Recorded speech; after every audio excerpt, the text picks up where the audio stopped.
Você vai ver no ICL Notícias, segunda edição. Opa. Fala! Por que você falou que eu sou violento com mulher?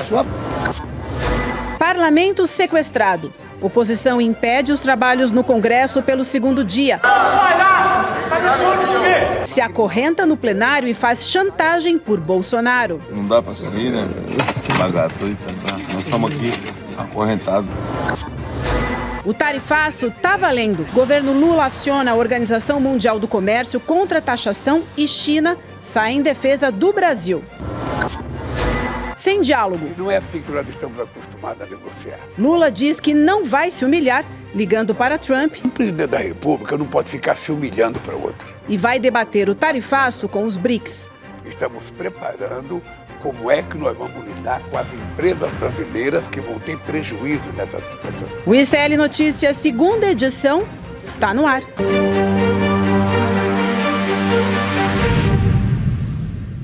Alô, salve, salve, boa noite. Consegui. Eu achei que eu ia falar bom dia. Não, você não está no canal errado, sou eu mesma, num outro horário. Estou aqui tendo a honra de fazer CN2 junto com vocês. A Gabi fez o programa da manhã. Toda vez que eu entro aqui eu dou uma derrapada e dou boa noite, porque eu estou no mesmo estúdio. Bom dia, mas eu consegui dar boa noite. Então, muito boa noite para todos vocês que estão com a gente, que nos acompanham na Web Rádio São João, lá em Quixadá, no interior do Ceará. Terra boa para voar, gente, de parapente. Muito bom dia, boa noite para você que nos acompanha também na Rádio Cultura, na região da cidade de Torres, no Rio Grande do Sul. E boa noite para os meus companheiros aqui, Juliano. Bom estar aqui. Espero que eu me comporte bem nessa mesa. Muitas coisas importantes para a gente falar aqui, né? Não tem dúvida, Vivian. Boa noite, boa noite. Muita coisa para a gente repercutir no dia de hoje. O Brasil pegando fogo, não para. A crise política não dá folga, é tensão, emoção, dia e noite. Mas vamos que vamos. Chico Sá, que bom te reencontrar aqui, meu amigo. Boa noite para você. Quem é o roteirista do Brasil? Me conta. Boa teu noite. amigo? Olha, é um roteirista muito bizarro, surrealista, né? Porque é uma virada atrás da outra, mas o bom é estar junto contigo, com quem fundei. Olha só a moral. Oh. E o Eduardo Moreira, óbvio. Exatamente. Fundamos esse canal, essa grande história chamada ICL Notícias. Prazer é todo meu. E a coisa aqui só melhora, porque quem vai se juntar a nós agora nesse finalzinho de dia é a Heloísa Vilela, direto de Brasília, direto do Vucu Vucu, porque ela acompanhou as coisas por lá hoje. Heloísa Vilela, boa noite para você, minha amiga, tudo bem? Tudo bom, Vivi? Bom te ver por aqui. Olha, eu estou aqui na frente de uma das entradas da Câmara dos Deputados. Por quê? Porque tá uma confusão aqui hoje. A confusão que está lá dentro, hoje tem aqui fora também, porque veio o pessoal se manifestar contra qualquer ideia de anistia e apareceram os bolsonaristas aqui e ameaçaram fazer algum tipo de enfrentamento, mas agora a coisa ficou mais calma porque está apenas o pessoal protestando contra ideias de anistia, gritando ICL toda hora, porque todo mundo aqui conhece a gente, né? Então, vamos lá, porque tem muita coisa para a gente detalhar. Pois é, parece brincadeira, gente, mas não é, tá? Os bolsonaristas continuam ocupando o Congresso, sequestraram o Congresso, né? Sim. Tentando obstruir os trabalhos nas duas casas, né, na volta do recesso, uma tentativa explícita, deliberada de anistia a Jair Bolsonaro. Magno Malta, Jorge Saif, Eduardo Girão e o Paulo Bilinski se acorrentaram na mesa da presidência da Câmara. Eu não estou brincando com vocês, tá? O presidente da Câmara, Hugo Mota, marcou reunião do Colégio de Líderes, que começou às 4h. A gente vai falar sobre isso já já. A Heloísa acompanhou e tem informações para nos passar nessa tarde terrível. Mas a gente, antes disso, vai trazer algo muito grave que aconteceu por lá. O deputado Paulo Bilinski agrediu o nosso colega de trabalho, o repórter Guga Noblar. Vamos ver o vídeo, gente. Depois a gente vai discutir por aqui. Se você faz o que faz em mulher, imagina o que você faria comigo. O que eu faço em mulher? O que eu faço em mulher? Isso, é sua fama. Fala. Você é violento. Fala. Você é violento. Por que você tá pegando o pescoço? Por quê? Ué, você não tá beijando de tchutchuca agora na pegando o pescoço? Por que você me acha violento? Vai perder a linha mesmo. Por que você me acha violento? Opa. Fala. Por que você falou que eu sou violento com mulher? É sua fama. Fala. Você tá me falando de Smart Que Fit? fama do quê? Tá falando de Smart Fit? Fama do quê? Tá jogando fake news? Fama do quê? Ué. Hein? Você é violento. Hein? Olha Com aqui, quem? Olha como é que você Fala é. o episódio. Tá perdendo a linha por quê? Fala o episódio.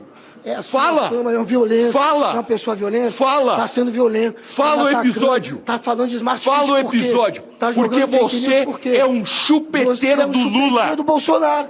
E é violento mesmo, perdeu ali. Essa é a tua fama. Impressionante, né? Ele aperta o pescoço do Guga, é claro, a gente consegue ver ali nas imagens, né Chico? Ele prova que ele é tudo que se diz sobre ele. Não é violento, ele é muito violento. Sim. E ele é envolvido, sim, no episódio que acabou de uma forma muito trágica, resultando na morte da namorada, eu creio que em 2020. Então, a história dele, a biografia dele é marcada muito por esse episódio e por outros de violência. Então, ele não tem capacidade sequer de dar uma resposta a um repórter, olha como esse senhor se comporta. Esse é o bolsonarismo, gente, que tenta segurar esse país desde o momento que não aceita a derrota nas urnas, quer dizer, já vinha bem de antes, mas uma vez que não aceita a derrota das urnas, fica segurando tudo nesse país, os negócios, impondo tarifaço, é uma desgraça. E ele é um dos parlamentares, né, Elo, que se acorrentou à mesa da Câmara hoje à tarde, né? Pois é, você viu essa cena ridícula, aposto com você que se a gente puxar uma pontinha dessa corrente não fica nem um pedacinho dela ali. Eles puseram a correntinha por cima deles, fazer essa cena grotesca, mas o fato é que a ação deles conseguiu impedir os trabalhos tanto na Câmara como no Senado e provocou uma crise, uma verdadeira crise política, que agora a gente vai precisar saber como os líderes, os presidentes das suas duas casas vão reagir, porque o que eu ouvi muito, conversei com muitos políticos aqui hoje é que, mais do que ninguém, quem está na mira no momento, quem está mais ameaçado no momento é o presidente da Câmara, Hugo Mota, que precisa se posicionar com firmeza e com clareza, porque se não se posicionar, das duas uma, ou fica completamente desmoralizado, ou deixa claro que na surdina, nos bastidores, ele é conivente com essa chantagem que está sendo perpetrada aqui no Congresso Nacional agora. Então, a resposta dele vai ser muito importante. E tem, assim, vários políticos dizendo que ele tem que responder hoje. Ele tem que retomar a cadeira dele ainda hoje. Mas tem várias versões acontecendo aqui, né? Tem políticos como o líder do PP, o doutor Luizinho, dizendo que dá apoio a essa ação durante uma semana, depois de uma semana não mais. Tem o pessoal do PT dizendo, não, ele tem que retomar a cadeira agora, porque senão a moral dele é que vai sair completamente estraçalhada desse processo. E o trabalho da Câmara não pode ficar refém desse pessoal. Então, assim, tem o pessoal do meio que deixa disso, né? Eu conversei com alguns líderes do PSD, inclusive alguns deles, pessoas que têm muito tempo de casa, dizendo, primeiro, que isso é um absurdo, que nunca viram, que como é que a gente chegou nesse ponto. Mas segundo, dizendo, quem sabe, coloque para votar em urgência o projeto da anistia, porque não vai passar mesmo, assim vai negociando com eles. Bom, são várias as posições.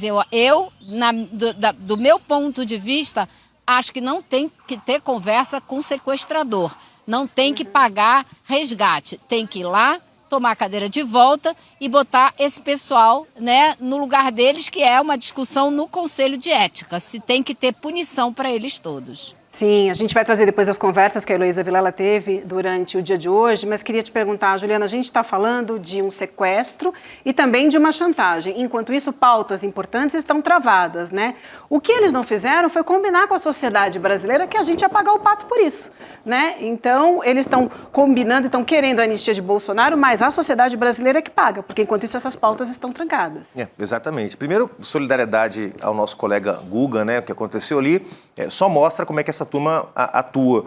E é importante lembrar, tá? Tem um processo em estágio avançado de cassação contra o deputado Glauber Braga, que foi agredido por um arruaceiro do MBL, né, que fez nada nem comparável com o que o Guga fez. O Guga estava fazendo uma entrevista, lembrou o histórico violento desse deputado, e o sujeito pegou ele pelo cangote e arrastou ele durante vários metros, como as imagens mostram. Então, vamos ver se a Câmara vai dar o mesmo tratamento para o Bielinski que está dando para o Glauber Braga, né, há quase um ano já, com uma espada sobre a cabeça, com o processo de cassação já em estágio avançado. Mas dito isso, Vivi, Chico, Heloísa, ontem muita gente estava avaliando que isso era uma performance, que isso ia durar até 8, 9 da noite, depois eles iam para casa e ia ficar assim. Nós estamos vendo que não é isso. A Heloísa foi muito feliz. É uma chantagem para valer, não é uma brincadeira. Não vai ter a volta do recesso parlamentar. Isso é muito grave. Realmente isso nunca aconteceu, né? Houve aí já momentos simbólicos em que um setor subiu. Teve até, na época, a esquerda mesmo, quando o Eduardo Cunha era presidente da Câmara, teve uma ocupação simbólica ali das mulheres, a gente lembrou disso ontem, mas isso que está acontecendo, de impedir de verdade o funcionamento da Câmara, isso é inédito. É claro, a gente sabe, e a Vivi lembrou aqui, que nós temos um impasse do governo com o Centrão em relação a projetos importantes. Então, para o Centrão também não é o fim do mundo que esse processo se estenda mais um pouco, porque o Centrão quer negociar com o governo a liberação de emendas, quer negociar com o governo a votação do imposto de renda, da isenção para quem ganha até R$5.000. Quer dizer, projetos importantes para o governo, como lembrou a Vivian aqui. Agora, de fato, é muito chocante a postura, né, no mínimo covarde, do Hugo Motta e do Davi Alcolumbre. Acabei de ver uma notícia que o Davi Alcolumbre parece que transmitiu a aliados de que não vai aceitar que essa situação continue por mais tempo. Não sei como ele vai resolver isso, se ele vai chamar uma reunião para fazer algum tipo de entendimento, se ele vai chamar a polícia legislativa, que sempre é usada e acionada para bater em manifestante, para bater em sem-teto, para bater em sem-terra, para bater em gente que vai para a Câmara pressionar a Câmara a favor de pautas que são de interesse dos trabalhadores. Vamos ver como é que vai ser. Agora, de fato, nós estamos diante de uma situação que é inédita. Isso nunca aconteceu. A gente tem a notícia aqui que você acabou de falar, né, do Otávio Guedes, do G1, e ele diz o seguinte, aqui o presidente do Senado disse a senadores durante a reunião de líderes que aconteceu hoje na quarta-feira à tarde, que não vai aceitar ou ceder a chantagens. Até abrindo aspas aqui exatamente, não vou aceitar chantagens, não vou aceitar ser ameaçado, e o Senado voltará a funcionar, não abrirei mãos de minhas prerrogativas. Elô, vai voltar a funcionar quando? Pois é, eu acho que a gente está vendo atitudes bem diferentes do presidente da Câmara e do presidente do Senado. O Alcolumbre, por exemplo, já tinha soltado uma nota em papel timbrado do Senado dizendo que isso tinha que acabar.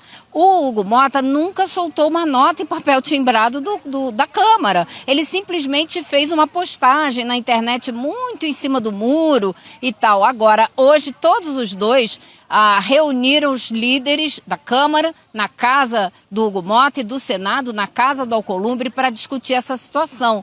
E a disposição de muita gente é sair de lá direto para cá, chamar o maior número possível de representantes para retomar as mesas das duas casas. Vamos ver quem vai bancar isso. Agora, só queria chamar a atenção de vocês por uma coisa que me ocorreu hoje, que é o seguinte: a gente está aqui, eu particularmente, há 2 anos acompanhando o que é esse Congresso Nacional. Vocês brincam comigo que eu tenho que tomar sal de fruta e tal, por isso mesmo, porque o nível das agressões só escala. E o que a gente está vendo aqui agora é o ápice desse momento. Tudo foi permitido até aqui. Quem foi o deputado expulso com mandato cassado por conta do discurso violento e das atitudes violentas, né? Isso não aconteceu. Então as coisas foram evoluindo de uma maneira muito ruim e chegou a esse ponto onde eles se sentem no direito de sequestrar a mesa da Câmara e a mesa do Senado.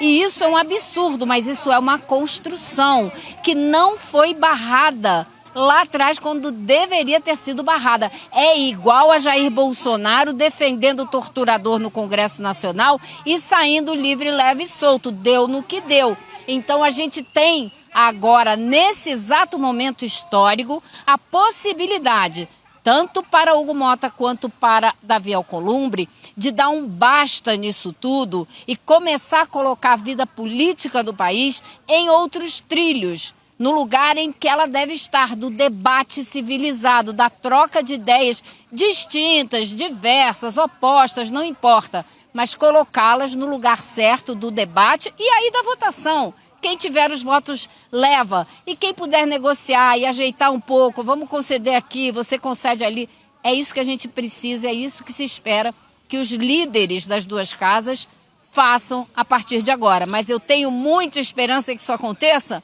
Não, precisava expulsar aí uns 40 caras, pelo menos. A Heloísa conversou hoje à tarde com o deputado do PT, Lindbergh Farias, sobre o que está acontecendo agora no Congresso, né? E ele disse o seguinte, que esses parlamentares só vão conseguir o isolamento. Vamos assistir, depois a gente comenta por aqui. Como é que a pessoa vai dar uma vitória numa pauta como essa porque ocuparam, porque usaram força? Aí é desmoralização total. Então não tem jeito, eu tenho certeza que com 500 deputados aqui, hoje à tarde, se o presidente vai para assumir, ele tem a autoridade, eles vão levantar da cadeira. Eles vão levantar da cadeira, é isso que tem que fazer. Se não fizer, se eles não levantarem, criarem uma situação de impasse, vai ficar pior ainda na sociedade e no parlamento, que eles estão caminhando aqui também dentro para uma situação de grande isolamento político. Eu vejo um gesto desse aqui, um gesto de desespero. De desespero, de tudo ou nada. Só que o Brasil inteiro não pode parar, não pode aceitar esse tipo de coisa. É total desespero, mas o país precisa andar. O país não pode ficar refém dessa família, gente. O destino jurídico do Bolsonaro não pode paralisar o país. Você já tem o traidor da pátria, o filho dele com o neto do ditador, na Casa Branca, em Washington, paralisando, de certa forma, parte da economia do Brasil. Hoje mesmo eu vi uma reportagem sobre o setor de calçados aqui de São Paulo, começa a ter desemprego por causa de irresponsáveis como o Eduardo Bolsonaro e o Paulo Figueiredo, que foram cavar, lutar desesperadamente por um tarifaço cruel contra o Brasil. Aí você ainda tem no capítulo nacional esse povo lá paralisando qualquer votação no Congresso. Tem que ser polícia legislativa no lombo dessa gente. É ridículo. A imagem do Magno Malta ele acorrentado numa cadeira de rodinha, gente. Palhaçada, né? Não, total. E a Elô lembrou muito bem, gente. Nós estamos falando aqui de uma Câmara que foi incapaz de caçar Daniel Silveira, foi incapaz de caçar, mais recentemente, o Gustavo Gayer, foi incapaz de caçar o Gilvan da Federal, que... Para caçar o Brasão foi tá um parto, sim. Né? Uma coisa que não termina nunca, essa novela do Chiquinho Brasão, que é o mandante do assassinato da Marielle. Esse é o nível da Câmara dos Deputados. Ninguém nesse Conselho de Ética é punido. Agora, uma jornalista da grande imprensa comentou hoje, e eu estava assistindo, dizendo o seguinte, é verdade, o Davi Alcolumbre e o Hugo Mota contaram com os votos do PL para serem eleitos. É base eleitoral deles, é verdade. Mas o povo brasileiro não tem nada a ver com isso. Sim. O povo brasileiro não determinou qual era o sistema de alianças do Hugo Mota ou do Davi Alcolumbre para serem eleitos presidentes. Eles devem contas ao país, não à sua base eleitoral. Não a quem os elegeu presidentes da Câmara ou do Senado. Né? Devem satisfação ao povo brasileiro que quer ver a isenção da CNH ser votada, que quer ver a isenção do imposto de renda ser votado, que quer ver uma resposta dura ao tarifaço do Trump ser aprovado pela Câmara e pelo Senado. Então, a pressão agora não é em cima desses aloprados, desses destrambelhados. A pressão tem que ser em cima de quem tem poder. E quem tem poder são os chefes do Legislativo, Davi Alcolumbre e Hugo Mota. Pois é, e nessa apuração que a gente tem aqui também para repercutir, quero ouvir a Elô, a gente tem uma apuração do Valdo Cruz do G1 que mostra que tanto o Hugo Mota quanto o Davi Alcolumbre, presidente do Senado, se irritaram com os protestos, inclusive a gente acabou de ler aqui a notícia, né, do Alcolumbre dizendo que não vai aceitar a chantagem, mas ainda segundo o blog, a irritação aumentou com a entrevista de Eduardo Bolsonaro ao jornal O Globo, que afirmou que os dois correm riscos de sofrer sanções caso não pautem o impeachment de Moraes e a anistia. Deve estar ali também fazendo uma chantagem, né, e dizendo o seguinte, será que vão sofrer as mesmas sanções que sofreu o Alexandre de Moraes, né, vão perder passaporte, vão, enfim, sofrer com a lei Magnitsky. Então, assim, ele fez uma pressão e uma ameaça também, está dobrando a aposta do Eduardo Bolsonaro. Tá dobrando pesado. Hoje, essa entrevista no Globo é uma imoralidade, né? É imoral em qualquer aspecto. É imoral quem cede tanto espaço para um calabá desse, para um traidor da pátria nesse momento. É imoral porque, pelo poder que ele se arvora, assim, ele acha que vai punir o Hugo Mota e o Alcolumbre e vai paralisar o país mais ainda do que está paralisado. Agora, óbvio que falta coragem cívica, falta o mínimo de moral possível nesses dois políticos que comandam o Congresso Nacional para agir. pronunciamento firme em cadeia de TV, um pronunciamento firme em emissoras, sei lá, no ICL, Jornal Nacional, onde for. Pô, não pode deixar esse povo sequestrar a casa inteira. Você sai falando de pronunciamento, o Portinho hoje, numa entrevista na Globo, pediu para chamar o Fantástico para entrevistar Bolsonaro. Como se fosse a coisa mais ok, tá? Bolsonaro está em prisão domiciliar, viu, Elô? E aí ele falou, não, por que o Fantástico não vai lá entrevistar o Bolsonaro? Aí eu fico aqui pensando, né, gente, na verdade, se qualquer um de nós aqui, se a gente tivesse infringido uma decisão judicial, o que aconteceria com a gente? Porque no fundo, é isso que eles estão pedindo, né? A anistia para um cara, para um ex-presidente que infringiu uma decisão judicial. Se fosse comigo, com a Elô, com o Juliano, com você, onde estaríamos, Elô, agora? Exatamente, isso é um absurdo, não tem o menor cabimento. E pior, eu acho que, repito, o que está ameaçado hoje dentro desse Congresso Nacional é a liderança dos dois presidentes da casa. Quem elegeu eles não importa mais, eles são os presidentes. Então, eu acho que a gente vai ver uma diferença de conduta, porque o Alcolumbre já é um político muito mais experimentado. Ele já foi presidente do Senado e voltou agora. Ele não vai permitir que a autoridade dele seja questionada, ameaçada dessa maneira. Duvido. Deixo aqui a minha aposta. O Hugo Mota é uma incógnita. A gente não sabe como ele vai reagir, porque ele tem sido muito vacilante desde que tomou posse. Ninguém nunca sabe exatamente de que lado ele está, como ele vai agir. Às vezes ele surpreende negativamente, bota para votar coisas de uma hora para outra que não estava combinado, como foi aquela medida do IOF. Então ninguém sabe até que ponto ele vai querer realmente fortalecer o papel dele como presidente ou se ele, na verdade, está abraçando esses fascistas. Então, para mim, o grande assunto dessa crise toda, talvez um dos mais importantes, é o dia D do Hugo Mota. Ele vai apostar no jogo democrático ou vai abraçar de vez os fascistas da extrema-direita? A resposta a gente vai ver já, porque não vai demorar. Pois é, gente. Agora, eu queria conversar aqui um pouquinho também, Elô, com a Elô e com vocês, sobre esse tal de pacote da paz. Vocês ouviram falar disso? Tem o pacote da paz, Diz pacote da paz que começa com a cabeça, pedindo a cabeça do Alexandre de Moraes. Pois é uma apuração do G1 também, que diz que parlamentares do PL procuraram ministros do STF com esse tal de pacote da paz. Segundo a Sadia, a apuração é dela, a demanda foi levada ao Supremo pelo Sóstenes Cavalcante, pelo senador Rogério Marinho e pelo presidente do partido, o Valdemar Costa Neto. Um dos ministros ouvidos pela coluna reagiu com a seguinte frase: "Vocês estão vivendo no mundo fora do esquadro."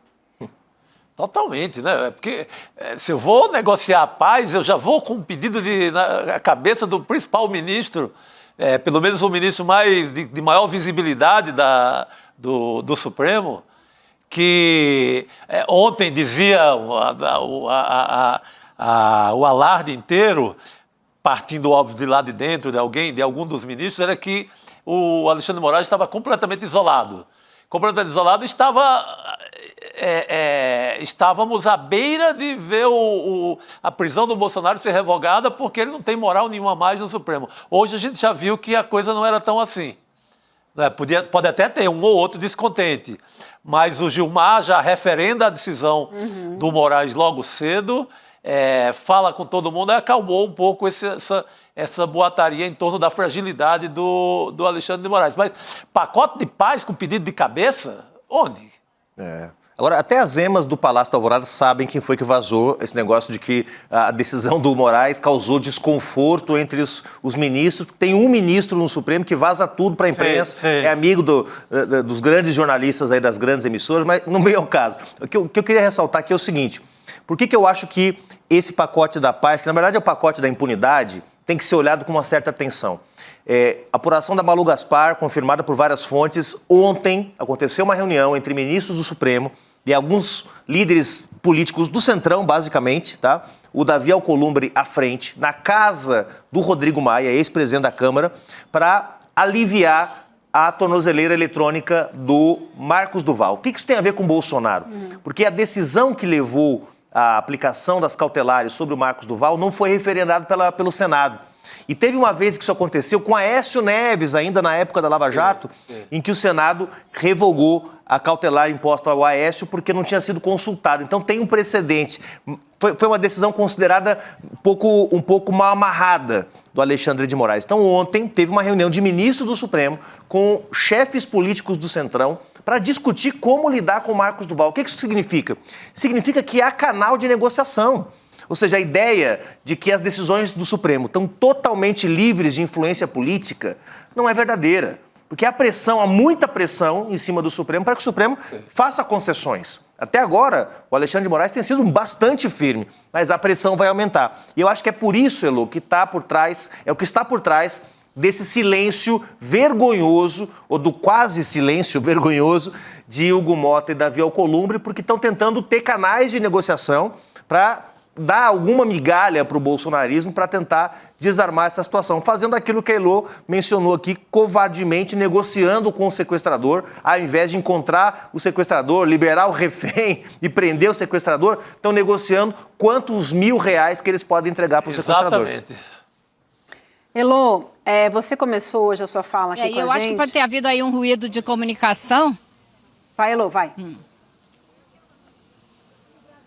Não, acho que pode ter havido um ruído de comunicação entre essa história do Marcos Duval e a história do Bolsonaro relativa à Suprema Corte, mas fato é que quando o ministro Alexandre de Moraes impôs as cautelares, depois botou a tornozeleira eletrônica no Bolsonaro, ele deixou muito claro na decisão, e a decisão foi referendada pelos colegas do Supremo, que se houvesse nova ação para burlar as cautelares, que ele ia partir para uma medida mais severa. Isso foi aprovado pelos colegas. Então, eu acho que seria um pouco curioso se houvesse mal-estar por ele ter cumprido a palavra dele, que estava sacramentada em preto e branco no papel e aprovada pelos colegas.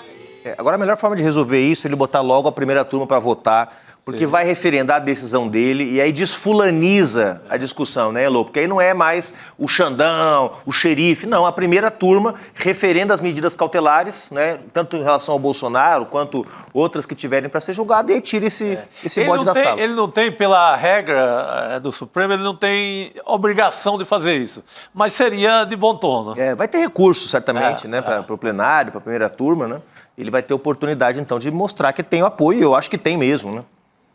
Gente, só explicar para vocês, quando eu e a Lu, a gente conversa aqui, é que tem um pequeno delay, uma demora, então às vezes a gente uma fala em cima da outra, mas é por isso. Outro recado importante para dar para vocês é que a gente mostrou a agressão sofrida pelo Guga, e o Guga vem conversar com a gente ao vivo daqui a pouquinho no N2 sobre essa agressão. Mas, Elô, eu falava o seguinte, você começou hoje, uma das primeiras falas aqui foi falando da chantagem, né?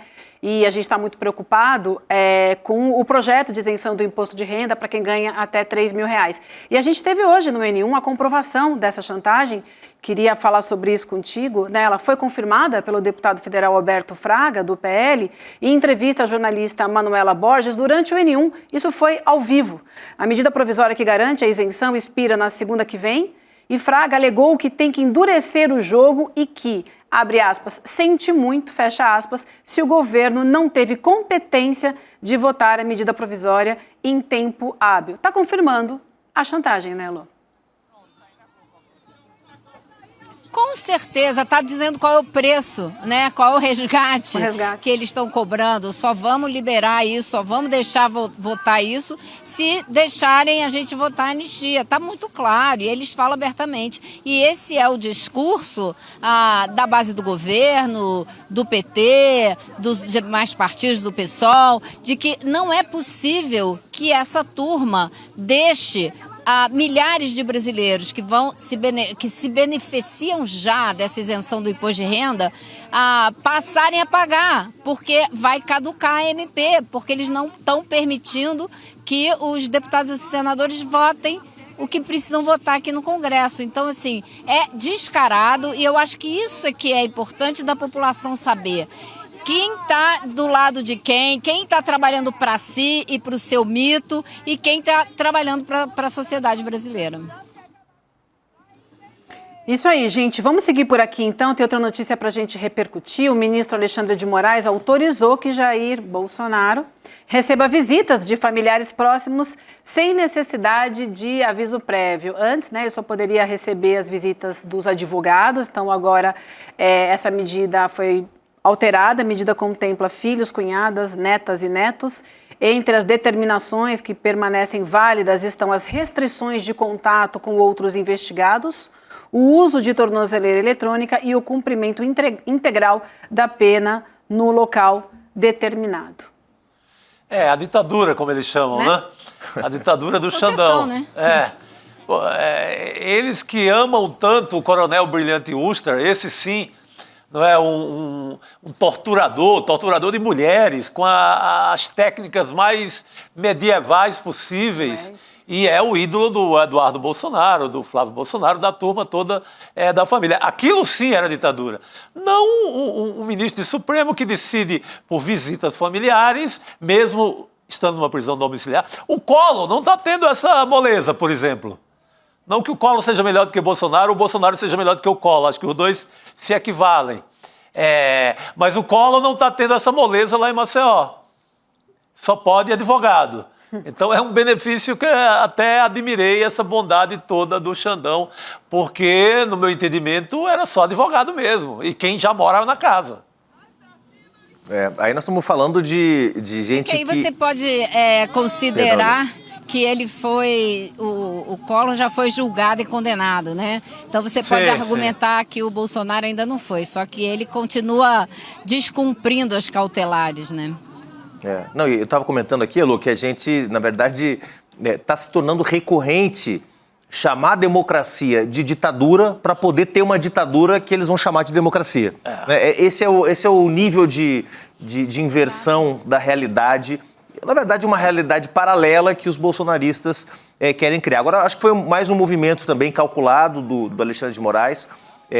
Não acho que ele enfrentou nenhuma crise no Supremo essa semana. Acho que, como eu disse, tem um ministro que ficou incomodado e vazou a ideia de um incômodo generalizado. Mas é inteligente do Bolsonaro porque, por parte do Alexandre de Moraes, dá essa brecha, eu acho, para o Bolsonaro, que dá ali uma esvaziada no argumento. Puxa, mas nem a família ele pode ver, questões humanitárias, né? Ele tem problemas de saúde, mais de 70 anos. Acho que é uma medida bem calculada, neste caso, para evitar ainda mais ataques e ainda mais... Porque tem gente que estava até agora falando contra o golpismo, falando grosso contra o Bolsonaro, que começa a ajustar o seu discurso, inclusive nos grandes veículos de comunicação isso começa a acontecer. Tem uma mudança de ontem para hoje. Uma mudança de tom na grande imprensa que é terrível. Exato. Então é importante o Xandão também ir medindo para cada passo que ele der ser um passo que não corrobora essa narrativa, né, de exageros ou de excessos, né?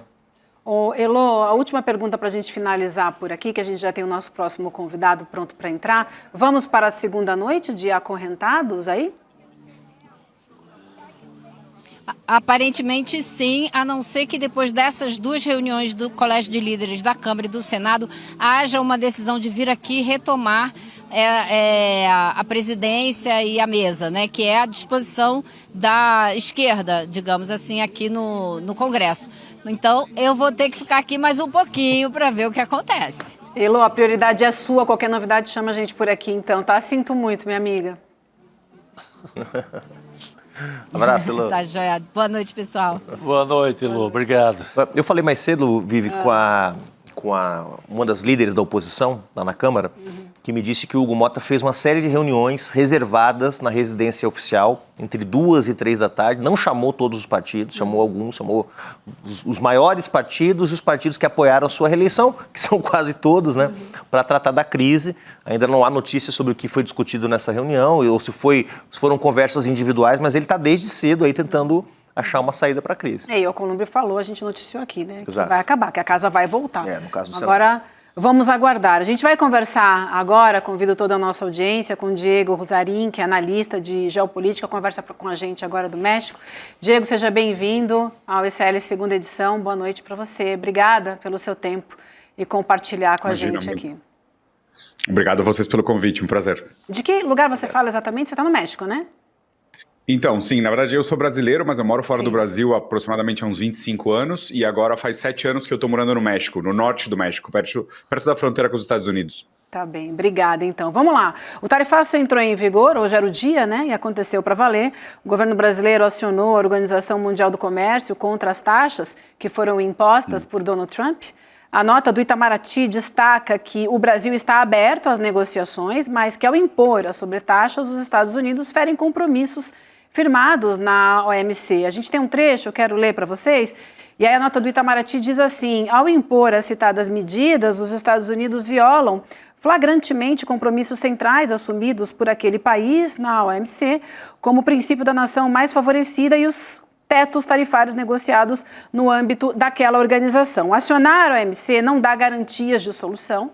A avaliação, inclusive, é que a organização perdeu a relevância nos últimos anos. A decisão de recorrer ao órgão está mais atrelada ao fato de que o presidente Lula quer marcar posição em favor do multilateralismo. A gente quer te ouvir, qual é a sua análise, se essa nota faz sentido e se esse contato com a OMC, enfim, tem alguma possibilidade de ajudar nessa negociação ou se realmente é mais uma movimentação do governo enfim, tentando... Mas é mais uma movimentação sem tanta efetividade, na verdade. Sim, é importante a gente lembrar que tudo isso está acontecendo num momento histórico numa proliferação de um bloco geopolítico alternativo à hegemonia global anglo-capitalista anterior. Então, nesse movimento, que a gente tem que entender como um movimento de placas tectônicas, a história está se mexendo para um lugar novo.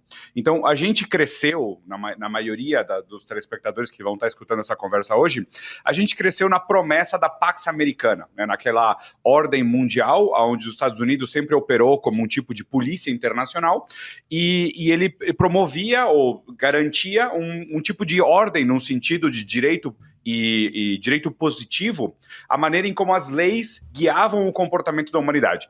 Não porque eles tivessem uma superioridade moral, mas porque eles tinham uma superioridade de violência, uma hegemonia sobre a violência no mundo. O que está acontecendo hoje é que com o surgimento do bloco do BRICS, acontece uma ruptura histórica, né? O surgimento de novos metamodos de produção, novas organizações sociais e políticas, e isso põe em jogo a hegemonia e a garantia do poder que antes estava no capitalismo central anglo, que está principalmente centralizado nos Estados Unidos e nas leis americanas. Então, todos aqueles desdobramentos ideológicos do liberalismo americano que criaram um tipo de estabilidade desde os anos 70, Ronald Reagan e Margaret Thatcher até hoje, eles estão mostrando o seu efeito real no mundo. Essas leis, elas sempre estiveram em lugar não para defender um tipo de justiça internacional ou defesa às soberanias dos diferentes países participantes. Não. Essas leis, que são desdobramentos da lógica metafísica liberal, sempre estiveram lá para proteger os interesses do capital. Os interesses do capital, num amplo sentido, são os interesses dos países desenvolvidos do norte global em contra dos países colonizados economicamente e culturalmente do sul global. Então, eu acho que essas instituições, pouco a pouco, cada uma delas, e não somente as que estão relacionadas diretamente à economia e ao controle e ao cumprimento dos contratos, elas vão perdendo credibilidade. Do mesmo jeito que os Estados Unidos está perdendo credibilidade. A democracia americana está perdendo credibilidade, a ONU perde credibilidade, o genocídio do povo palestino revela a incapacidade e insuficiência das instituições internacionais para levar a cabo o que a gente considerava como realmente um direito internacional. Então, eu acho que isso deveria, de alguma maneira, explodir a bolha do brasileiro, pelo menos, em perder aquele fetiche pela... visão utópica da democracia americana. O sonho americano hoje é um pesadelo, ele não é replicável, ele não é escalável e ele não é desejável. Muito menos para o Brasil, que é um país que está no sul global e tem condições materiais históricas muito diferentes aos Estados Unidos como uma formação em um império colonial depredador. Então, a minha leitura desse tipo de... É mais posturing que nada, é mais postureo, sabe, que as pessoas fazem com esses encabeçados. Ele ainda, para mim, ele é como se fosse uma nostalgia histórica do poder e da relevância dessa Pax Americana, que, como eu falei no começo dessa explicação, não existe mais. A gente tem que acordar desse pesadelo e olhar para um novo mundo onde a ordem de justiça multipolar ela vai ser garantida pela multipolaridade dos poderes. E não pela centralidade do poder do que era antes um domínio hegemônico violento dos Estados Unidos em contra do resto do mundo. Muito bem, vocês têm alguma pergunta? Não, acho que é isso. Nós estamos diante de muitas mudanças, né, Vivian? E de fato, essas mudanças se refletem nos resultados eleitorais que a gente tem tido mundo afora, mudanças de blocos, e acho que a gente pode repercutir muito tempo aqui o que o Diego está nos trazendo, né, sobretudo no que diz respeito às dificuldades que esses sistemas de resolução de controvérsia podem ter para se efetivarem, né? Quer dizer, em geral, há uma crise do multilateralismo, isso muita gente tem analisado, e, portanto, acho que o que o Diego está trazendo aqui é que essa crise do multilateralismo não vem do nada, ela é incentivada por forças políticas, por projetos que têm aí a intenção de levar à frente o seu poder, né? Muito bem, gente. Diego, quero seguir aqui com você mais um pouquinho, então, para conversar sobre a China. A gente quer ouvir tua análise também. Donald Trump, nesse contexto, né, de Donald Trump querer comandar o mundo e ditar as regras globais, países tentam entre si criar novos acordos e parcerias, o Brasil também, né, para diminuir a dependência dos Estados Unidos, Canadá e México e Brasil, China principalmente. Hoje o país asiático voltou a defender o Brasil numa ligação do ministro das Relações Exteriores da China com o embaixador Celso Amorim. Sem citar os Estados Unidos, o ministro chinês disse que a imposição de tarifas excessivas é uma prática intimidatória e que viola a Carta das Nações Unidas e as regras, é claro, né, da OMC. A gente lembra que, além das declarações, a China também abriu mais espaço para as exportações de café no Brasil, autorizando que mais de 180 empresas possam vender o produto ao mercado chinês. Esses rearranjos vão formando uma saída, não? Claro, o que acontece é, de fato, né, de novo, a gente pode voltar na leitura de que essas leis, elas foram colocadas no lugar para proteger uma ordem estabelecida de assimetrias de poder. Então, é estranho porque a gente tem que pensar sempre que a formação das instituições e das leis, ela não acontece no vazio. Ela acontece já sempre dentro de uma simetria histórica de poder. Então, depois da Segunda Guerra Mundial, uma série de acordos entre os países que foram vitoriosos depois da Segunda Guerra Mundial, principalmente depois do Tratado de Bretton Woods, que foi fundamental para entender a formação econômica depois da Segunda Guerra. Como o Walter Benjamin falava, a história é contada pelos ganhadores. É estranho a gente sempre olhar para a história e falar, pô, que interessante, né? Sempre ganham os bons. Claro, porque os bons são os que controlam os meios com o qual a história é contada. E como eles foram os ganhadores, de alguma forma, eles também tiveram o poder e a simetria acumulada de poder historicamente para constituir instituições e proteger essas assimetrias de poder. Então, a lei, ela não pode ser pensada como um abstrato no vazio, senão que a lei, inclusive historicamente, ela é constituída para proteger uma série de assimetrias históricas. O pensamento crítico sempre tem que ir a contrapelo, se fala na filosofia, né? A gente tem que ler a história a contrapelo, ou seja, no sentido de por que essas leis existem para proteger essas assimetrias históricas. O que acontece é que também a formação econômica dos Estados Unidos, como um império depredador, ele sempre dependeu do abuso sistêmico dos outros, dos oprimidos, dos perdedores, dos subalternos. Então a história da formação econômica e política dos Estados Unidos é uma história de abuso e violência, né? E sistêmica contra o mundo inteiro. Inclusive é importantíssimo que o povo brasileiro tenha isso em mente, os Estados Unidos não têm aliados, os Estados Unidos têm subordinados e inimigos. Os Estados Unidos não têm aliados. Historicamente, os Estados Unidos não têm aliados. Inclusive, é fácil a gente olhar para a Europa hoje, e o caso da Europa é uma evidência histórica irrefutável desse argumento. A Europa, que é o aliado dos Estados Unidos nessa história, está recebendo tarifas igual que o resto do mundo e está sendo obrigado a fazer investimentos nos Estados Unidos e mandar dinheiro para os Estados Unidos, fazer transfer de tecnologia e perder competitividade para manter esse lugar artificial dos Estados Unidos como domínio hegemônico histórico. Então, os Estados Unidos não têm aliados, os Estados Unidos têm inimigos e subordinados, tá? E agora, o que acontece com essa nova formação geopolítica do BRICS? Então, Brasil, Rússia, Índia, China, potencialmente o México também, eventualmente. O que acontece é que o mecanismo do império depredador, a formação socioeconômica americana historicamente, criou essas exclusões históricas. E essas exclusões históricas, normal, né, como poderia ser explicado pela própria dialética hegeliana, produz um movimento contrário. Então, são tantos os excluídos e é tanta a violência que, eventualmente, os excluídos vão falar, tem mais gente aqui fora do que lá dentro. Uhum. Se a gente se organizar, a gente vai ter alguma coisa a dizer em contra do opressor. Né? Uhum. Então, inclusive, agora, de fato, o que o presidente Lula anunciou há pouco tempo, que ele vai ter um encontro com o Mob da Índia, com o Xi Jinping da China, com o Putin da Rússia, para falar, olha, todos nós estamos sendo vítimas de sanções econômicas.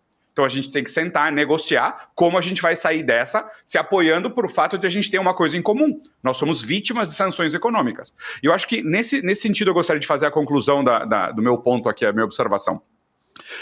Esse momento histórico onde o Brasil está sendo chamado de ditadura, onde estão sendo questionadas as nossas decisões soberanas judiciárias, a gente tem que ter uma empatia maior por outros países, principalmente da América do Sul, que sofreram o mesmo tipo de acusações em outros momentos históricos.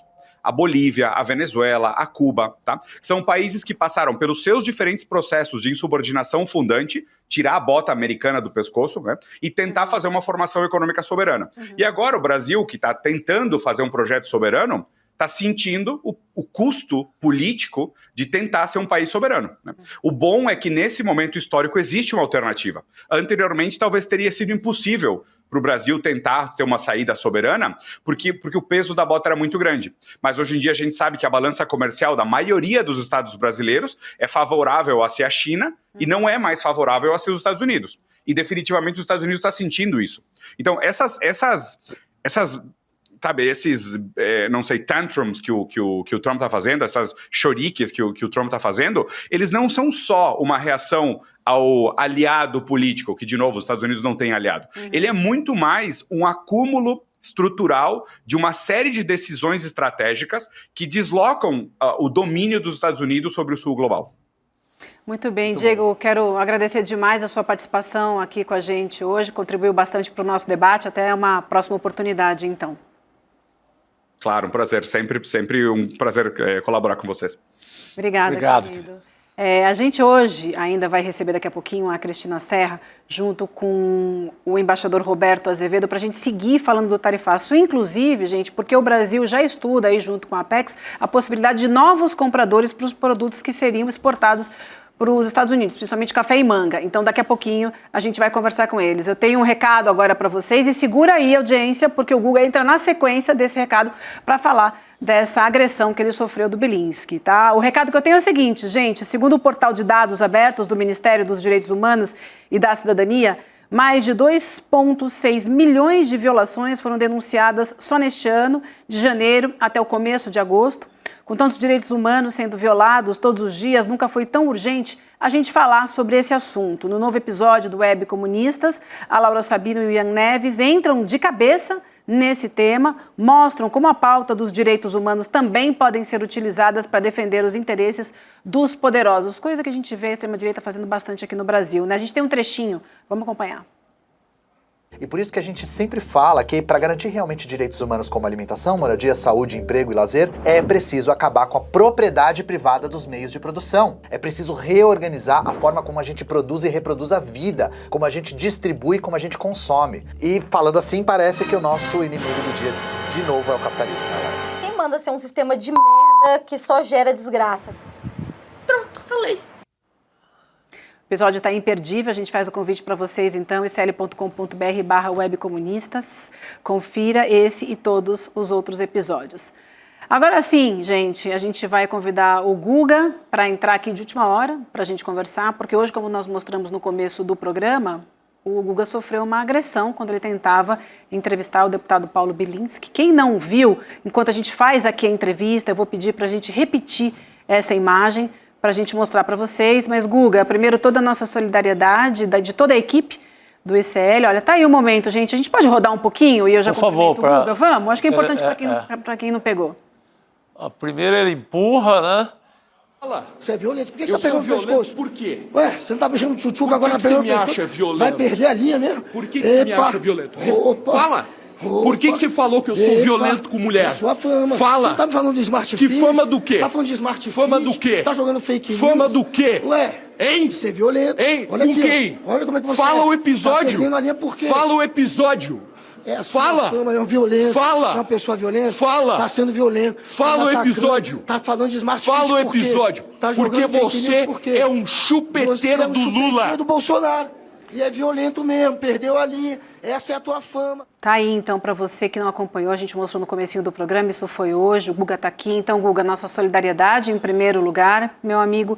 E aí eu queria que você contasse esse momento, então, como é que começou essa confusão? A gente percebe, a gente vê na imagem que ele te agrediu, que ele apertou seu pescoço, que ele foi para cima de você. Imagino que tenham muitas pessoas ali em volta que ajudaram a afastar um pouco, mas ele quase foi, quer dizer, foi às vias de fato, né? Porque te apertou o pescoço, mas enfim, a coisa poderia ter escalado, né? Ele fez o que ele fez a vida inteira. E sim com mulher. O episódio é conhecido, né, Guga? Claro, ele tem uma história muito nebulosa aí da ex-mulher, era esposa, se eu não me engano, era noiva, né, eu acho. Isso, ainda, noiva. Né? Não sei se tinha já casa. E, enfim, procurem no Google, vocês verão que muitas reportagens colocam em dúvida a investigação da polícia, que concluiu que depois de uma briga entre o casal, ela acabou se suicidando. Foi essa a conclusão final, mas uma conclusão que é muito confrontada por reportagens que colocam realmente em dúvida como é que foi feito esse processo de investigação. Ele era da polícia. E a maneira como ele pegou no meu pescoço é a maneira como a polícia costuma pegar bandido na rua. Eles dão, né, esse apertão no pescoço, eles costumam fazer isso com quem eles consideram meliantes, e ele me tratou ali como se fosse um policial, né, tentando me intimidar, tentando me agredir. Conseguiu agredir, porque isso é uma agressão. Eu tento, claro, sempre levar um pouco pro lado da esportiva e tento deixar num clima que não fique tão pesado, mas isso foi uma cena realmente grotesca. O que ele fez é inaceitável, e inclusive eu acho que isso pode levá-lo a algum tipo de processo dentro da Câmara. Já estou ouvindo que tem gente pensando em levar isso adiante lá, alguns deputados. Vamos ver onde vai parar essa história, porque não pode um sujeito tratar um jornalista assim. Eu estava fazendo com ele uma reportagem que vai ao ar amanhã no N1, acompanhem, sobre o PL que está obstruindo os trabalhos da casa. E eu fui repercutir com ele, me perdoem minha voz, é que eu estava doente há um dia atrás e minha voz sumiu, agora que ela está voltando. E aí eu fui falar sobre o PL, o partido PL, que está obstruindo os trabalhos, e também sobre o tarifaço do Trump, sobre a sabotagem que está acontecendo, feita inclusive pelo Eduardo Bolsonaro contra o país. E aí foi nesse momento que eu falei sobre o antipatriotismo que está colando hoje na direita por conta dessa sabotagem, que ele começou a me atacar, me ofender, a falar do Lula, a falar de maneira grotesca, como se eu tivesse relações, algum tipo de relação com o Lula. Foi uma coisa baixaria. E foi nesse momento e ele me empurrou também, nesse momento. Ele começou a usar o braço para me empurrar. E aí nessa hora eu falei, vem cá, não me empurra, deputado, eu não vou, jamais eu vou brigar com você. E aí ele, é claro que não vai, todo machão, né? Falei, claro que não vou, até porque você tem fama de ser agressivo, né? Com mulher, imagina que você não vai fazer comigo. Se ele fez o que ele fez com a noiva, de brigar com a noiva, de entrar em vias de fato com ela, imagina que ele não faria comigo. Então ele reagiu dessa maneira depois que eu fui para esse assunto, pegou no meu pescoço e foi ainda mais ofensivo do que estava sendo. Aí vocês viram essa cena lamentável. O Guga, o Juliano e o Chico querem conversar contigo. Eu só quero registrar antes aqui também um post no Instagram de solidariedade a você no X, do deputado Alencar Santana. Ele fala assim: minha solidariedade ao Guga Noblat diante dessa postura injustificável de um deputado que é presidente da Comissão de Segurança Pública e deveria saber que não pode agarrar um jornalista ou qualquer pessoa pelo pescoço, que isso se caracteriza sim como agressão, aliás.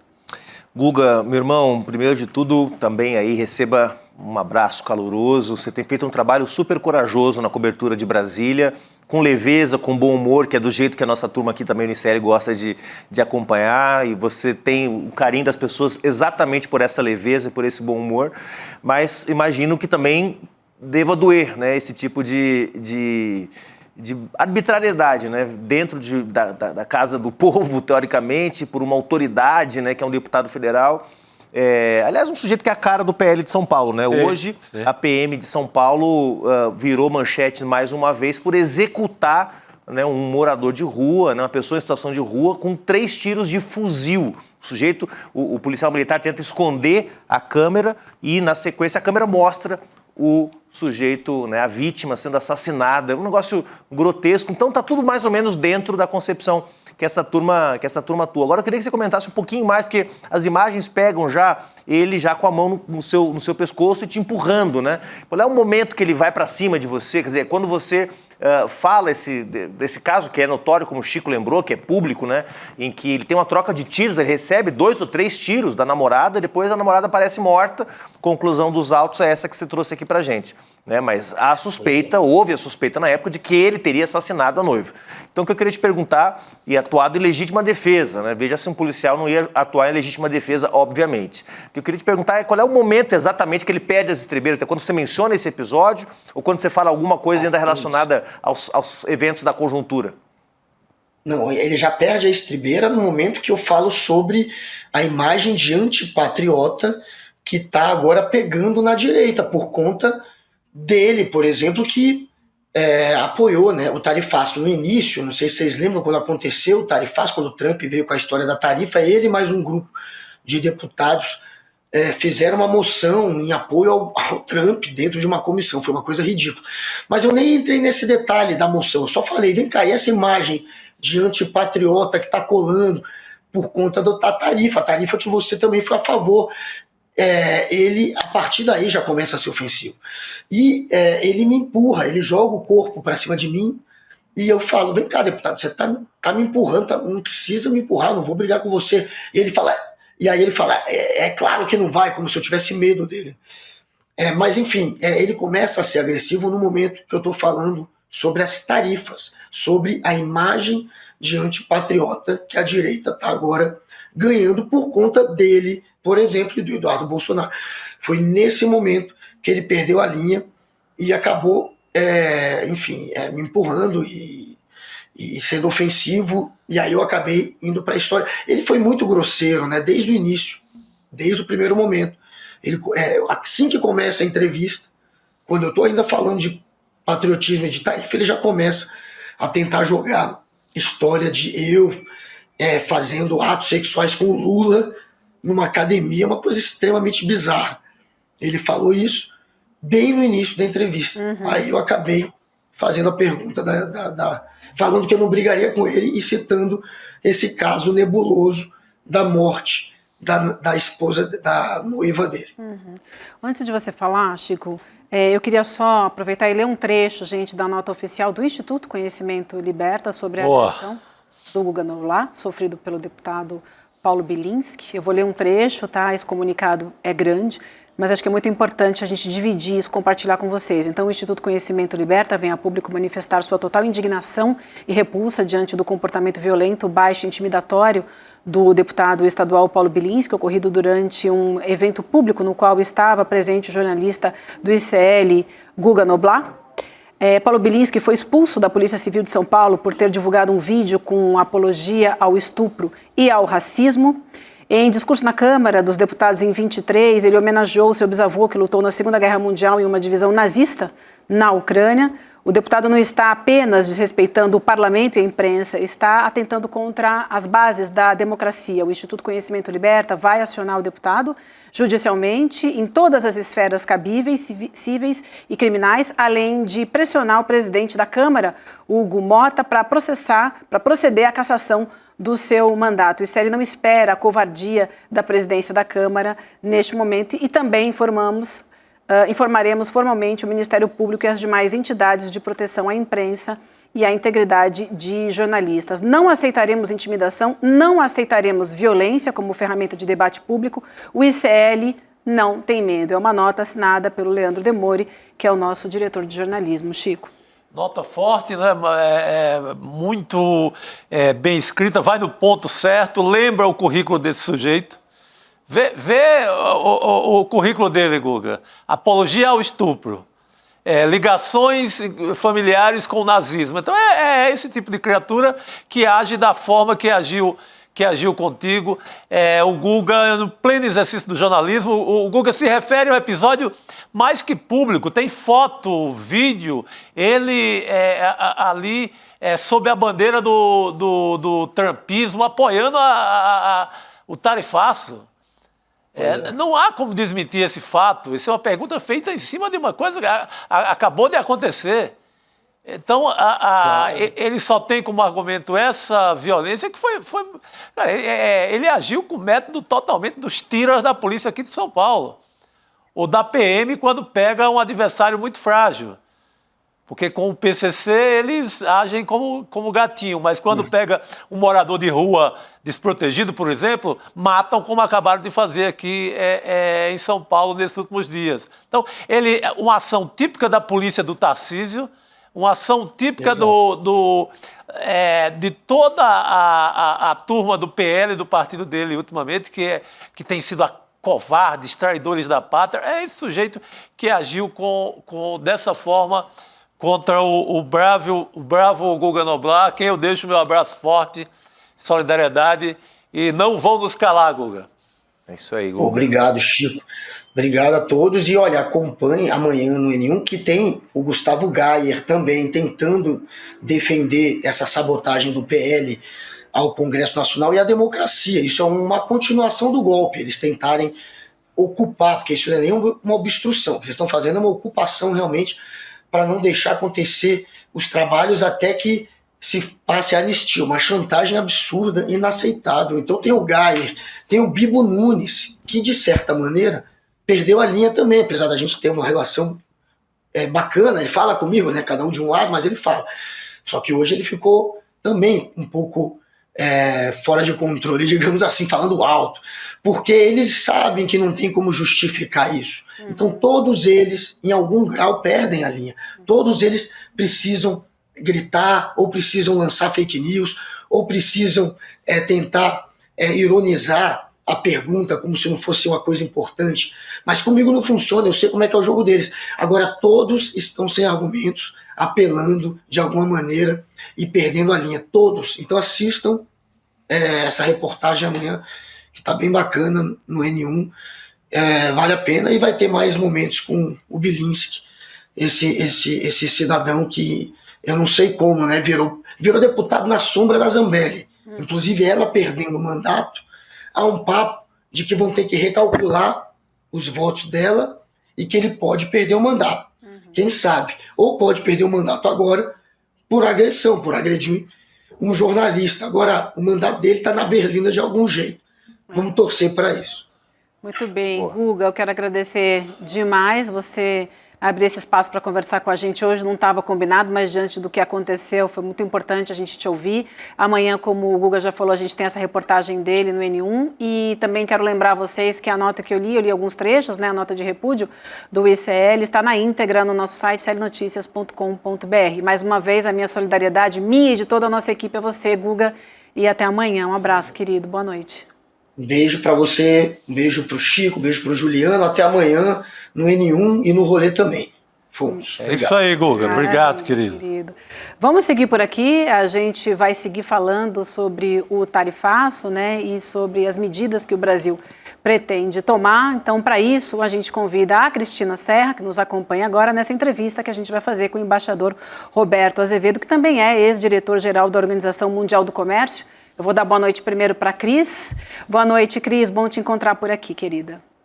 Boa noite, Vivi, e todos aqui. Boa noite, embaixador. Seja muito bem-vindo ao ICL.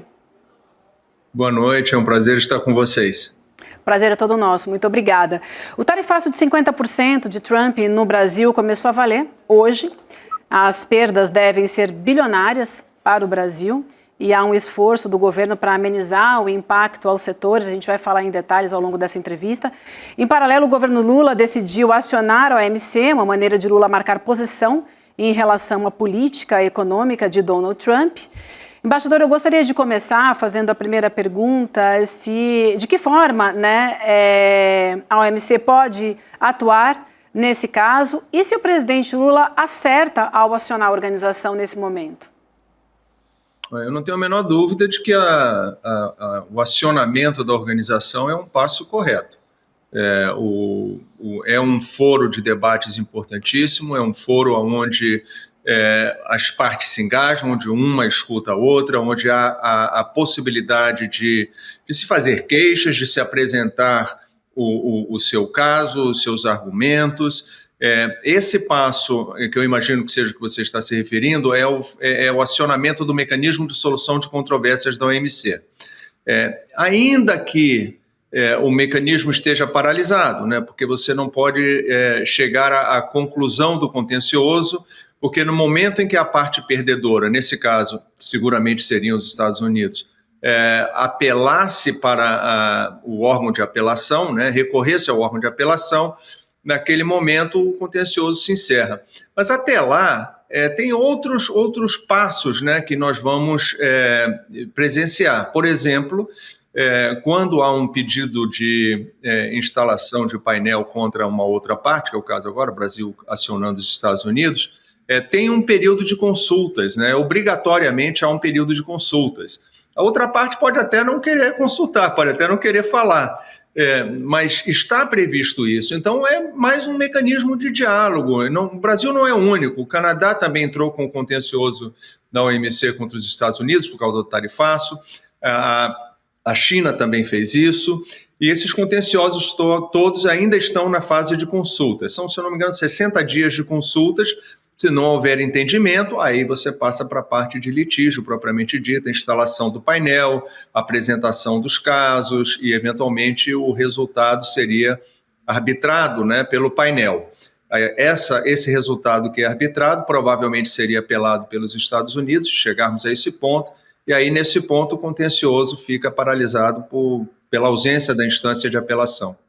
Muito bem, obrigada, embaixador. A gente vai ouvir também, o Chico tem perguntas para o senhor, o Juliano também, e a Cris, queria começar com a Cris, então. Cris, por favor. Embaixador, eu queria a sua análise sobre o seguinte: o presidente Trump age completamente à margem das instituições multilaterais. Eu queria a sua análise sobre, digamos assim, esse modus operandi do Trump, em que medida isso pode levar a uma implosão, ou se não uma implosão, a um enfraquecimento do multilateralismo na área do comércio. E queria saber também a sua análise da seguinte questão. A gente está vendo o tarifaço contra o Brasil, né, associado à ingerência numa questão interna do Brasil, porque o tarifaço está explicitamente vinculado à extinção do processo contra o ex-presidente Bolsonaro no STF. Isso poderia criar um precedente para que outras nações ajam assim em disputas comerciais, indo a esse grau de ingerência em questões internas de nações soberanas? Bom, a primeira parte, então, né, Cristina, que você levantou, qual o impacto que isso pode ter no multilateralismo, de uma certa forma, e as ações do governo americano e como que isso está impactando a OMC. É claramente uma situação em que você presencia uma administração nos Estados Unidos que entende que o sistema internacional de nações, seja no seu lado político, seja no seu lado econômico, político, né, com a ONU e todos os organismos da ONU, a OMS, UNCTAD e todos os outros, o econômico, onde você tem essencialmente a OMC, estão todos enfraquecidos e o argumento americano, evidentemente, a visão americana é de que esse sistema que foi montado por inspiração deles, né, dos Estados Unidos, no pós-guerra, em 1947, quando foram criados as entidades de Bretton Woods, né, FMI, Banco Mundial, o GATT, né, que hoje é o OMC, eles acham que esse sistema não funciona mais a favor dos Estados Unidos, que esse sistema prejudica os Estados Unidos. E, portanto, eles não têm mais interesse em preservar esse sistema. Na minha opinião, o caso da OMC, por exemplo, esse enfraquecimento ele não é uma consequência apenas das ações do presidente Trump. Os Estados Unidos tiveram a oportunidade, por exemplo, durante o governo Biden, foram 4 anos do governo Biden, né, de arrumar a OMC, de voltar a retomar o mecanismo de solução de controvérsia da OMC. Ele não fez isso. E muitas pessoas me disseram, não, quando o Trump sair, a gente resolve isso no primeiro mandato, né? E eu falei para as pessoas, gente, já há uma reclamação há muito tempo dos Estados Unidos que não gostavam dos resultados. É uma grande potência, não gosta de ver suas leis, suas ações, suas iniciativas internas questionadas por uma entidade supranacional, né, internacional. Então, eles não gostavam nada disso. E quando o Trump entornou o caldo, o Biden deixou como estava, o Trump voltou e está piorando. Então, isso eu acho que a gente não verá mais a OMC como ela era antes. Eu acho que ela terá que ser reinventada, de alguma forma. E a reinvenção da OMC passa também pela reinvenção do sistema multilateral como um todo. Já havia dificuldades no sistema, nós todos sabíamos disso, né? Quem estava no sistema via essas tensões dentro do sistema. E era necessário a gente corrigir, trabalhar para melhorar, para consolidar ainda mais o sistema.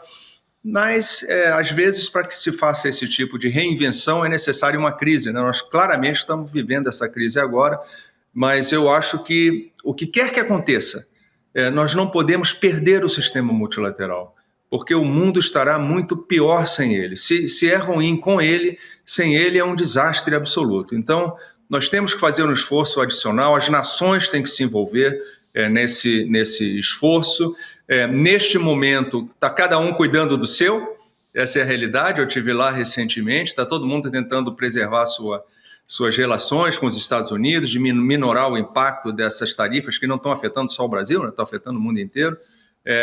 Mas quem sabe num segundo momento a gente consegue ver uma coesão maior, uma coordenação maior entre as nações para poder reorganizar o sistema multilateral, que é muito importante. Essa é a primeira parte. A segunda parte, você falou da questão da ingerência, né, dos Estados Unidos em questões internas do Brasil, que eu acho que é absolutamente atípico, não é aceitável, né? É quase como se fossem sanções. Nós vemos esse tipo de coisa, nós vemos sanções comerciais motivadas por questões políticas. Foi o caso do Irã durante muito tempo, o caso da própria Rússia, né, durante muito tempo, com sanções americanas por motivações absolutamente políticas. Mas são situações extremas. Nesse caso do Brasil, essa contaminação da parte política, né? Eu até entendo que os Estados Unidos tenham dificuldades ou visões diferentes em termos políticos, do que acontece no Brasil, da orientação política que existe no Brasil. Isso é natural entre as nações, isso acontece o tempo inteiro. Agora, tentar resolver isso com sanções comerciais ou com tarifácios, em uma coisa que é estritamente comercial e econômica, é muito difícil, né? Que as duas coisas se contaminam, você não consegue dar uma solução técnica, uma solução comercial, que francamente, a meu ver, não é tão difícil assim, tá? Tem muitas sinergias entre as duas economias, mas se você coloca essa dimensão política sobrepondo a tudo mais, aí o caminho fica basicamente obstruído, é muito difícil você fazer avanço. Muito bem, embaixador, a gente está aqui tirando no Para o Ímpar para ver quem faz perguntas. A gente tem muitas perguntas para falar com o senhor, ainda quero falar um pouquinho da Apex, se a gente conseguir, e dessa questão se o presidente Lula liga ou não para Donald Trump. Então eu vou pedir gentilmente para o senhor encurtar um pouquinho mais a resposta para dar tempo de todo mundo fazer pergunta, porque para a gente isso é muito importante, a gente quer lhe ouvir. Então quem vai agora, Juliano? Posso ir. Vamos Boa lá. noite, embaixador. Bom, a OMC está completando esse ano 30 anos, né? Foi criada em 95, se você considerar, claro, os anos de GATT antes, né? Mas como instrumento multilateral, 95 e completa 30 anos. E nesse meio tempo, outros espaços, né, de cooperação surgiram, não propriamente resolução de conflitos, mas de diálogo, né? Nós temos aí o próprio G20, tem o seu papel, né? Agora temos os BRICS, que também vai tentando encontrar aí entendimento entre vários países. A pergunta que eu faço, um pouco na esteira do que mencionou a Cris Serra e que o senhor também falou, se a OMC não é capaz, ou não for capaz, uma vez que o governo dos Estados Unidos não parece estar nem um pouco disposto, né, a se enquadrar dentro do sistema multilateral tal como ele existe hoje. Se não for a OMC, haveria um outro espaço capaz de encontrar soluções para esse tipo de problema, que não vai acontecer só entre Brasil e Estados Unidos? Isso vai ser uma máxima daqui para frente, né, que envolve não só trocas comerciais, mas patentes, tecnologia, espionagem industrial, é todo um mundo aí de controle de conhecimento, de produção de riqueza, que está em disputa nesse momento entre as grandes potências. Se a OMC não tiver mais capacidade, se ela tiver se esgotado, pelo menos nesse ciclo agora, como um espaço capaz de resolver os conflitos, pelo menos entre as grandes potências, que espaço seria esse?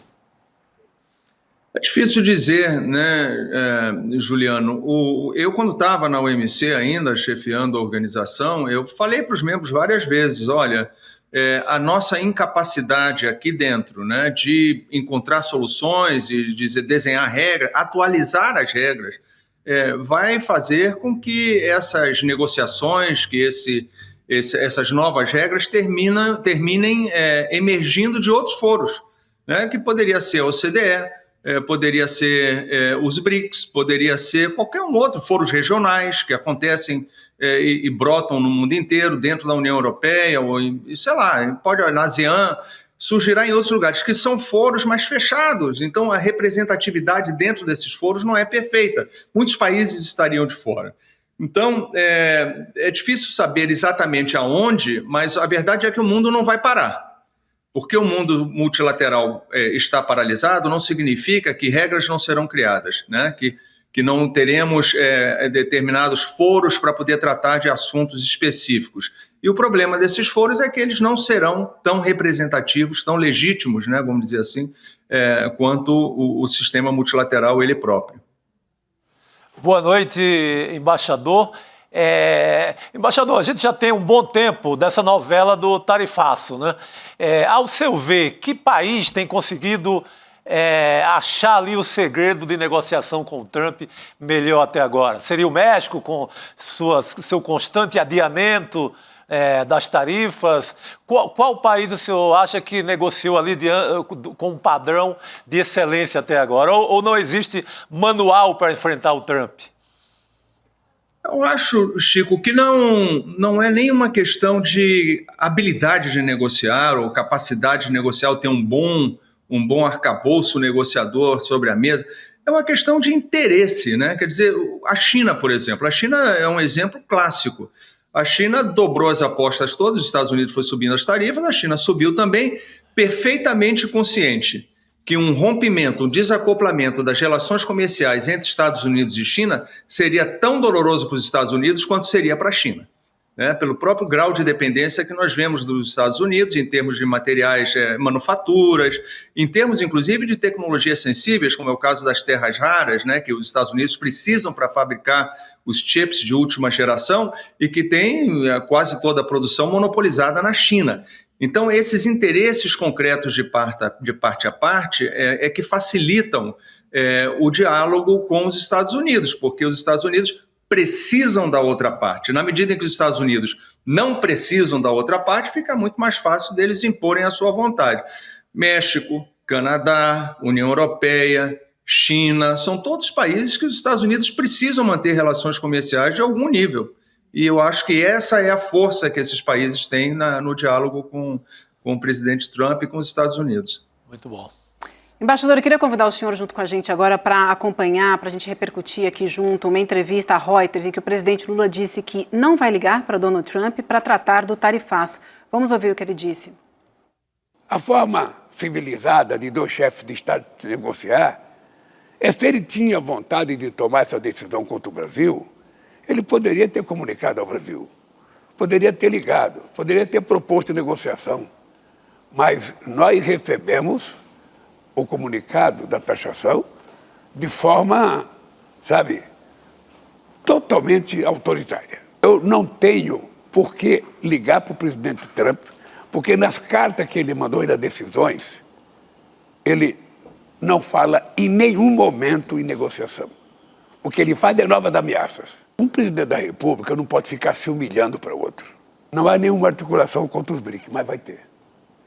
Amanhã eu vou ligar para o presidente Modi, depois eu vou ligar para o presidente Xi Jinping, depois eu vou ligar para outros presidentes e vou tentar fazer uma discussão com eles sobre como é que cada um está vendo a sua situação, qual é a implicação que tem em cada país, para a gente poder tomar uma decisão. Embaixador, ajuda a gente a entender, o senhor tem bastante experiência nisso, como é que se negocia com um homem como Donald Trump? Não é óbvio, não é uma coisa simples, porque é um perfil que procura o seu interesse acima de tudo, né? Então, o Make America Great Again é olhar os Estados Unidos de interesse americano apenas, né? E isso não é dito com nenhuma com nenhum pudor, é dito explicitamente, né? E isso é difícil, porque numa negociação bilateral ou numa negociação multilateral, todos têm que ceder um pouco. Se um lado apenas ceder, não há uma negociação, há uma imposição. E é muito difícil você ter uma negociação em que apenas um lado faça concessões.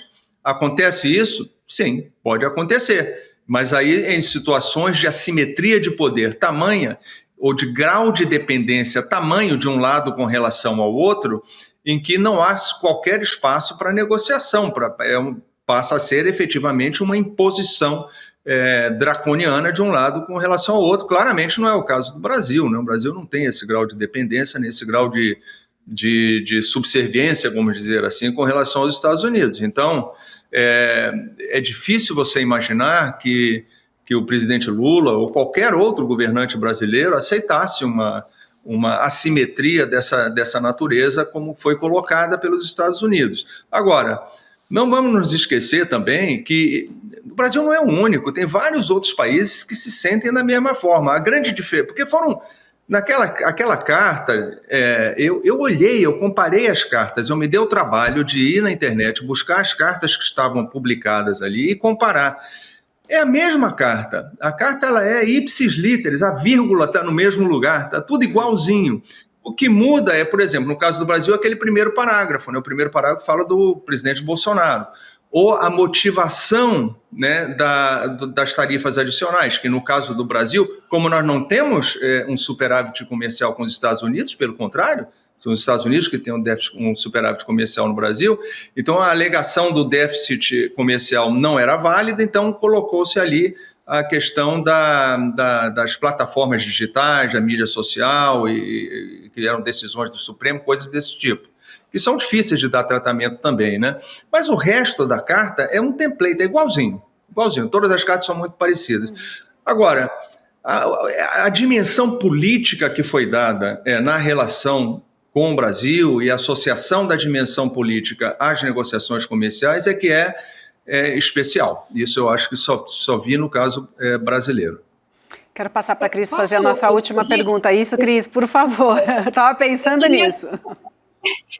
Porque o embaixador deixou aí uma bola que eu acho importante a gente aprofundar. O senhor falou que negociação, os dois lados têm que ceder. O problema é que o Trump coloca na carta e nas exigências que faz ao Brasil a extinção do processo contra o ex-presidente Bolsonaro no Supremo Tribunal Federal, que é um poder independente. O judiciário brasileiro é independente. E tudo que nós temos visto até o momento, né, pela atuação do relator da ação penal contra Bolsonaro no STF, o ministro Alexandre de Moraes, mesmo sofrendo sanções pessoais, né, ele tem mantido a condução do processo com bastante rigor, sem se importar. Ele mesmo usou a expressão, vou ignorar as sanções, né? Então, quer dizer, a gente fica numa situação, né, o Brasil, eu digo, em relação aos Estados Unidos, numa situação, de fato, num impasse muito grande, porque a exigência, ou se não a principal, uma das principais de Trump, depende de uma decisão de um poder independente no Brasil. Como é que se sai desse impasse? Não é fácil, né, Cristina? O primeiro parágrafo, lembra que eu falei do primeiro parágrafo da carta, que é o parágrafo que fala do presidente Bolsonaro? Aquele é um parágrafo atípico, não está em nenhuma outra carta, de nenhum outro país. E aquele parágrafo, não se faz referência a esse parágrafo no resto da carta inteira. Como eu falei, é uma carta padrão, né, que vai para todo mundo. Então, a rigor, se você for ler ali na letra da carta, ela não diz que para resolver o problema precisa resolver o problema que está no primeiro parágrafo. Isso não é mencionado, né? Então, é uma coisa espúria, não está ali dentro. Essa vinculação política do processo do presidente Bolsonaro com as negociações, ela se dá na prática, mas não na carta propriamente dita, né? E a questão da mídia social, que está lá no segundo parágrafo, se não me engano, que fala das decisões do Supremo, isso também aí eu tenho que ser justo, isso acontece o tempo inteiro, tá? Não é a primeira vez que um país questiona, na OMC inclusive, um outro país por decisões judiciais que foram tomadas no outro país. desde que esteja dentro do contexto comercial, né? Por exemplo, uma decisão de uma corte de um determinado país que interpreta que precisa ser aplicada uma tarifa de minimis na entrada do país, parará. O outro país está perfeitamente no seu direito de reclamar e dizer não, essa interpretação viola as regras multilaterais. Não me importa se veio de um poder independente, o país é responsável pela administração das suas leis. Então, isso é comum, isso não é nada demais. Agora, na hora em que você sai da esfera comercial, da esfera econômica e começa a tratar de temas que são evidentemente políticos, não tem nada a ver com a área econômica e comercial, isso sim é diferente e isso eu acho que é estranho às relações comerciais tradicionais. Muito bem. Embaixador, eu quero agradecer demais o seu tempo hoje em conversar conosco, foi super importante nesse momento em que nós estamos de olho, né, nesse dia 6, que é um marco na nossa história. Então, agradeço demais, a gente vai seguir acompanhando e já fica o convite para o senhor voltar numa nova oportunidade. Boa noite e boa semana. Um imenso prazer. Um abraço a todos. Obrigada. Boa noite. Cris, querida, obrigada também. Sempre bom te reencontrar no N1, no N2, em qualquer lugar. Até rimou, né? Obrigada, gente. Boa noite. Boa noite. Boa noite. Um beijo para você. Agora, muito interessante, né, o que o embaixador falou. Você pega todas as cartas iguais. Qual a única que tem uma interferência política pesada? A do Brasil. Por conta dessa família que sequestrou a economia brasileira, que sequestrou a ideia de democracia, está lá paralisando o Congresso essa hora. Então, é uma carta diferente. O Brasil recebeu um tratamento totalmente diferenciado em relação a qualquer outro país do mundo. É isso. Bom, faltam alguns minutinhos para a gente encerrar por aqui. A gente recebeu informações de bastidores da reunião de líderes, né, que acontece em Brasília sobre, né, o sequestro, né, do Congresso. Então é o seguinte, quem passou essa informação para a gente é um líder que está com o Hugo Mota nesse momento em que a gente fala, há poucos minutos, enquanto a gente estava aqui conversando com o embaixador. Ao que tudo indica, tem um consenso de ter sessão, eles ainda estão em reunião. O PP defendeu a obstrução da pauta não física de plenário e o deputado Luizinho, discordou da tática de ocupar lá. Então essas são as informações de bastidor que a gente tem. E a gente ainda conversava com a Heloísa Vilela, né, se ia virar à noite. Tem uma reação ou não. Ou não, Então, são as informações que a gente tem por enquanto. Será que retoma hoje ainda? Eu creio que não, né? Não há... Sim, é possível. É possível, né? As sessões hoje é uma quarta-feira, normalmente teria sessão até meia-noite, 1h da manhã, então... Se tendo coisa para votar, seria muito ruim, né, Chico, como a gente mencionou aqui, 2 noites seguidas de obstrução, né? Seria realmente uma vitória simbólica grande do bolsonarismo, vamos ver. E o Alcolumbre havia dito isso, né, que ia voltar. Ele deu essa antecipada, a gente acabou... Cara, você não vê uma palavra desse povo todo, dessa corja, contra o tarifaço do Trump. No momento, no dia histórico que o país começa oficialmente esse castigo imposto pelo governo, pela Casa Branca, você não vê uma palavra desse povo, de ninguém. Mas é que o que interessa é salvar Bolsonaro. Como a gente voltando para o início do programa, só esqueceram de combinar com a sociedade. Né? Exatamente. O interesse. Total, que loucura. Bom, enfim, gente, deixa eu aproveitar aqui para lembrar vocês, não sei se vocês sabiam, mas o ICL também está no WhatsApp, tá? Pois é, a partir de agora, então, você que está em casa pode acompanhar as últimas notícias diretamente na palma da mão o dia todo, ainda mais agora, né, gente, que não para de bombar notícia o tempo inteiro. Quem segue o canal do ICL no WhatsApp fica por dentro dos principais fatos, né, do Brasil e do mundo, com informação clara, rápida e confiável aqui com os nossos analistas. É gratuito, tá? Você pode sair a hora que quiser, mas eu posso garantir que ninguém vai querer sair.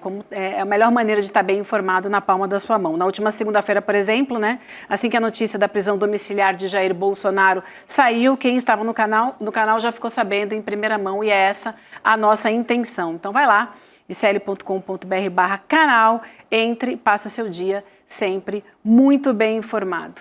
Eu quero agradecer demais a todos vocês que nos acompanharam, o pessoal que está com a gente também na Web Rádio São João, na Rádio Cultural, nos nossos canais no YouTube, nas redes sociais, aos meus amigos. Foi ótimo tê-la aqui, Obrigada, ótimo tê-la aqui, volte sempre. Amei te reencontrar aqui. Obrigada, produção, também pela paciência, viu, gente? Foi muito bom. Um grande abraço para vocês. Ela é craque demais, ela é craque demais. Mas eu queria ficar mais uma horinha, mas não me deixaram. Tá? A minha intenção é ficar mais uma horinha. Como eu não posso, Deixo vocês com provocação, tá bom? Um abraço, eu vejo vocês amanhã de manhã no N1. Tchau, tchau. A esquerda no Brasil diz que a direita quer matar a democracia. A direita no Brasil diz que a esquerda está fazendo uma ditadura. Quem será que está falando a verdade? Existe uma conspiração, um plano secreto por trás do que está sendo feito pela extrema-direita no Brasil? Quem poderia nos ajudar a entender esse xadrez político que, no final das contas, vai definir o destino das nossas vidas? Eu digo para vocês quem? Daniel Ziblatt, autor do livro Como as Democracias Morrem, professor de Harvard e atualmente uma das pessoas mais demandadas no mundo para explicar esse fenômeno. E ele vai dar uma aula online gratuita aqui no ICL para toda essa nossa comunidade. Vai ser no dia 28 de agosto, uma quinta-feira, às 8 horas da noite. São coisas que só o ICL traz para você. Você sabe qual é a diferença entre informação e conhecimento? Uma informação é um fato dado sobre algo ou alguém. O conhecimento é a capacidade de interpretar e analisar criticamente uma informação.